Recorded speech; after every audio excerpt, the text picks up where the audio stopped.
Homeward Bound, Daily Devotional by Ellen G. White. Triumphal Entry, February 19th.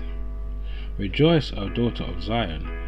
Shout, O daughter of Jerusalem. Behold, thy King cometh unto thee. He is just and having salvation, lowly and riding upon an ass, and upon a colt, the foal of an ass. Zechariah chapter 9, verse 9. Christ was following the Jewish custom for a royal entry.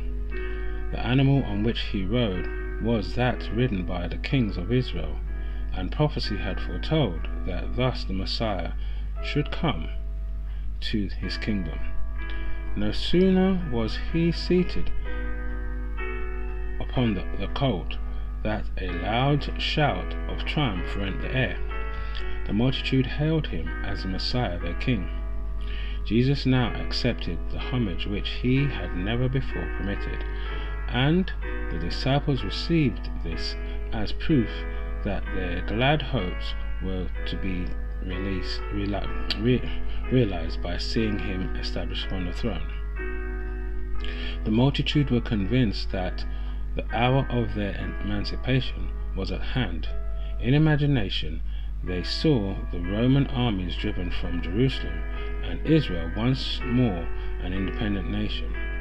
All were happy and excited.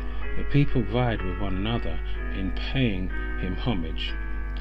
They could not display outward pomp and splendor, but they gave him the worship of happy hearts. They were unable to present him with costly gifts, but they spread their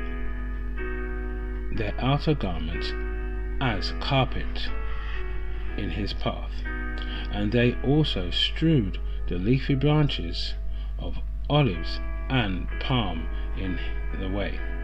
They could lead a triumphal procession with no royal standard, but they cut down the spreading palm boughs, nature's emblems of victory, and waved them aloft with loud exclamations of hosannas. As they proceeded, the multitude was continually increased by those who had heard of the coming of Jesus and hastened to join the procession. They had all heard of Jesus and expected him to go to Jerusalem, but they knew that he had hereunto discouraged all efforts to place him on the throne, and they were greatly astonished to learn that this was he.